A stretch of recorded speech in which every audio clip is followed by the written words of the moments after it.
В Печорском парке Победы минус 23. Именно стольких деревьев парк уже лишился. Причем это не тополя, а многолетние, в общем-то, крепкие сосны. Под прицелом еще 40. Они, как по приговору, выделены сейчас сигнальной лентой. Так в Печоре реализовывается долгожданное благоустройство. Я в шоке от происходящего. Я не думала, что реконструкция нашего парка предусматривает в себе вот это варварство. И другими словами, это не назвать. Избавиться от вековечных деревьев, которые, вот, кстати, там табличка, были посажены в честь празднования Великой Победы, был заложен парк Победы, а теперь от него избавляются. В марте парк Победы по выбору печорцев попал в план реализации проекта формирования комфортной городской среды.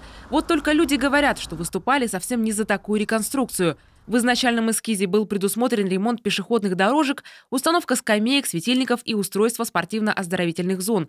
Предполагалась лишь санитарная чистка и вырубка больных насаждений. О том, что в любимом месте прогулок горожан вовсю орудует тяжелая техника, оказался не в курсе даже глава города.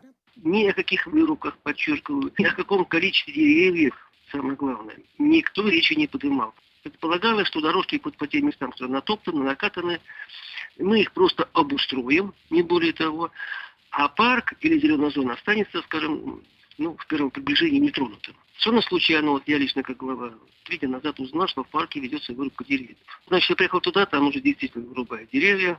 Подрядчик показал мне документы, по которым они получили разрешение на вырубку леса, поставление на производство работ, контракт, где написано, что можно вырубать. На сегодняшний день я твердо убежден, что никто никаких вариантов не просчитывал, не оценивал. С точки зрения защиты экологии тоже не обсуждались.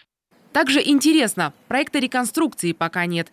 При вырубке парка подрядчик, кстати, местный, ориентируется лишь на эскиз и самостоятельно определяет неугодные деревья. Причем по заданию счет в контракте идет почему-то не на количество зеленых, а на кубометры.